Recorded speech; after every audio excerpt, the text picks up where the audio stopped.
Mark.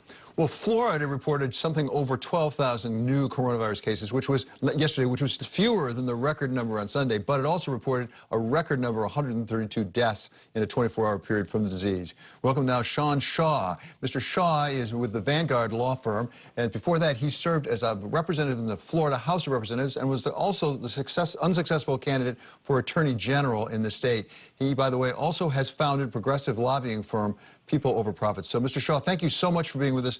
Great to have you with us. Give us a sense of where the coronavirus is today in Florida. No, I'm happy to be here. Thank you. And the coronavirus is everywhere in Florida, unfortunately. They're really scary numbers. We're peaking every day.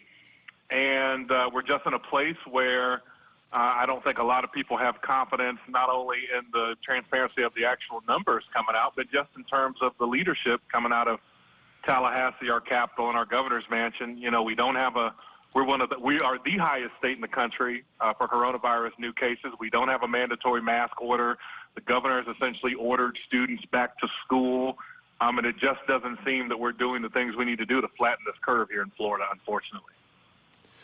Well, it's interesting. Let's talk about Governor DeSantis, because he's one of the first ones out of the box saying let's reopen. President Trump really praised him, headed out to the White House about that. Is the governor continuing to have the political support of the people in Florida? Are the people in Florida starting to wonder about whether he should be more strict when it comes to social distancing? I mean, you're talking to obviously a big-time Democrat in Florida, so I would certainly say that his support is eroding, even if I'm trying to be objective. You know, when this thing first started, our governor, if your listeners and viewers don't know, our governor is extremely tied to Donald Trump. In fact, he only won his race because Donald Trump endorsed him in the primary. So DeSantis owes a lot to Trump, and you can see it in his actions. He's much more interested in the economy and in the appearance of normalcy as opposed to health and risks and what the science is. So he was late to close the beaches in Florida. He was in a kind of a spat with Governor Cuomo from New York. And in fact, we didn't do much to shut down Florida. And then our governor kind of did a victory lap and said, look, our cases aren't even that bad. We're not even spiking that bad in Florida. We don't need to do all the restrictive things that went on in New York. He said that a couple months ago. And now here we are. We're about, a month after he did the victory lap in the press where he demanded an apology and wanted to know who was going to apologize to him for the way he was treated when he refused to go the way of New York. It's unfortunate how much coronavirus and the response has been politicized here in Florida. And I'll tell you, in Florida, we're used to dealing with natural disasters in a non-political way. Democrats are used to giving credit to Republicans for handling disasters and emergencies in a way that, quite frankly, is nonpartisan, in a way that keeps people safe, in a way that makes people feel good. This is not kind of a partisan divide necessarily against DeSantis. This is really just an indictment on his leadership or lack thereof in general. The way he went back and forth on the beaches and the way he's kind of blaming everyone else except himself on why Florida is peaking. Clearly we're peaking because we didn't do all the things we should have done and didn't do all the things other states have done. So this is really a problem, and I do think he's losing political support even on his side based on how he's responding to this. So, Mr. Shaw, at one point, your governor, DeSantis, was saying that, look, there's a different story across the state. South Florida is very different from up in the Panhandle, and so we're going to handle it differently. Is he allowing, for example, local mayors in Miami Beach, places like that, to be more restrictive in what they're doing? He is somewhat doing that. At the beginning, he issued a few executive orders and was requiring local governments to do certain things. But, I live here in Tampa, for example. I live in the middle of the I-4 corridor, and our local government has mandated masks because we don't have a statewide order mandating masks. So your local governments are allowed to do some things that might be a little more restrictive. But for the state that has the highest spiking coronavirus numbers, it's unclear to me why we don't have a statewide mandatory mask order. That seems to be the number one first thing that he would do.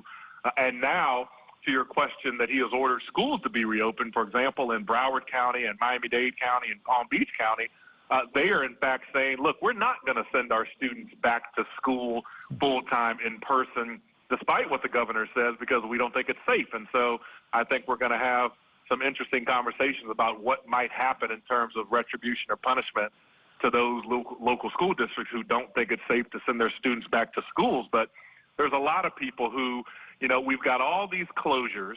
We've got mandatory mask orders that local governments have done. We've got bars and restaurants semi-closed. We've got a lot of things going on, but we're going to send our kids back to school in the face of this. I think a lot of people don't think that's okay and aren't comfortable with that. And it's really going to be interesting to see how this happens when that date finally gets upon us. And Mr. Shaw, what's the situation with testing? I know that your positivity rate is something over 11%, which is not where you want to be. It indicates there's not enough testing going on. Is Florida ramping up testing? We are ramping up testing, and to parrot President Trump, DeSantis is, saying that increased testing leads to increased numbers and increased positivity. And listen, we just need to understand we're not in normal times. People are going to be upset if they are restricted. Businesses are going to suffer if their activity is restricted. But to get this under control in the long term, we have to engage in some short-term pain. And our governor here in Florida really wasn't committed enough to that short-term sacrifice. One, because he was getting a lot of heat from the business community, but two, because President Trump was essentially saying that this is not a big deal and trying to exude normalcy, and our governor followed him. And this is essentially the result. Our inability to have the short-term sacrifice has led to these high numbers. And, Florida's got a high elderly population, so we are extremely vulnerable in some other places. And it's just unfortunate. I think this could have been avoided in large part if we'd had engaged in a little bit more short-term pain. Yeah, so just finally and quickly, where's the business community? Are they shifting their position at this point because they're seeing some of the consequences? I think that's a very good question. I think, of course, restaurant and bar owners are sick of this. They've had enough. Some of them want to be able to open full-time and do what they need to do, but that's what political leaders have to deal with. That's why you elect governors, and that's why you elect senators and presidents, because they have to make tough decisions that sometimes aren't popular.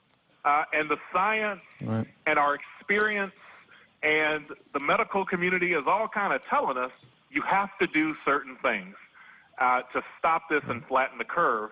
And politicians, if they do those certain things, are going to take some criticism from certain segments of the business community, and they're going to take certain hits on the political spectrum. But that's what leaders do. That's what leadership is. And you got to make those tough calls. And we're not making them here in Florida. Okay. Sean Smith, thank you so very much for joining us. Really appreciate that. Sean Smith, he is the founder of People Over